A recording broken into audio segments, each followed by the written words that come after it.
You don't need a PhD in phonics to teach your child to read. My name is Danae Aboa. I'm a reading specialist, and welcome to our Learn to Read series. It's perfect for brand new readers and struggling readers. If you're new here, head here to check out lesson 1. And if you're all caught up on the lessons already, let's keep going. Welcome to workout 13. Give your reading coach a high five and say, "Aye, aye, coach." All right, we say aye, aye because today we are talking about I.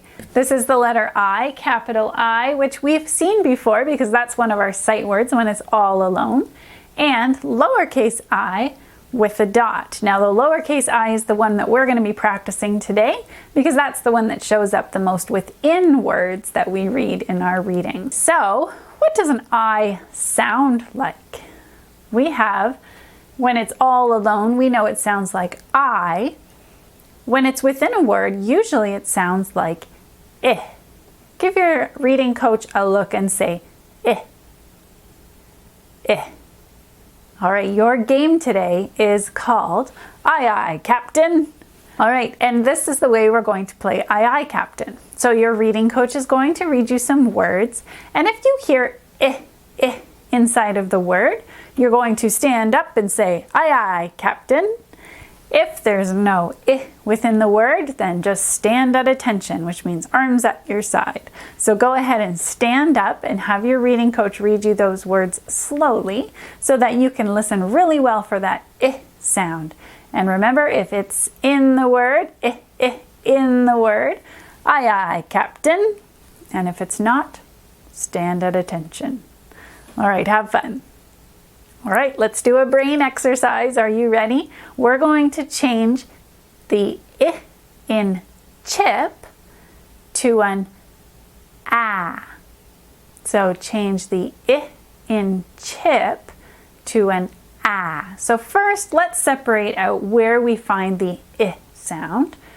Chip, ch, I. Okay, so it's right in the middle. So I need to now think I'm going to change my I to an ah. So ch, I, p will become ch, ah, p, chap. Do you see how we changed chip into chap just by changing one sound? So go ahead and do those examples with your reading coach, and remember, separate out those sounds first before you start playing around and changing them up. It helps to make it a little bit easier. I know you can do it.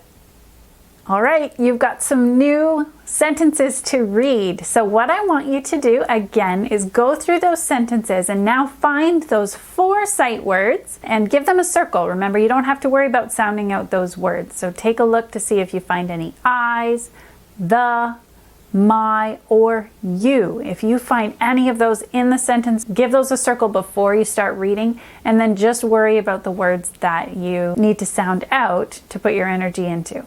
Okay, so go ahead and circle those, and then remember, tap out each sound of the word, blend it together, and see if you can figure out what all of those words are. Go ahead.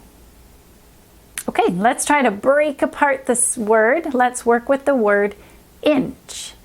Inch. Now inch starts with a I sound, so we can tap that on our chin. Inch. Ready? I, n, ch. Inch. I found 3 sounds within the word inch. I, n, ch. All right, you've got a word on your page to give a try to and see if you can figure out how many sounds it has first, and then go ahead and squish your Play-Doh in there. All right, have fun. All right, all we're left with now is practicing how to write that I sound in a word. Now there are certain letters that show up in almost every single word. Now I is one of those. They're called vowels, and I is a vowel. You don't really need to know a whole lot about vowels at this point, but what I want you to know is that I does have 2 sounds.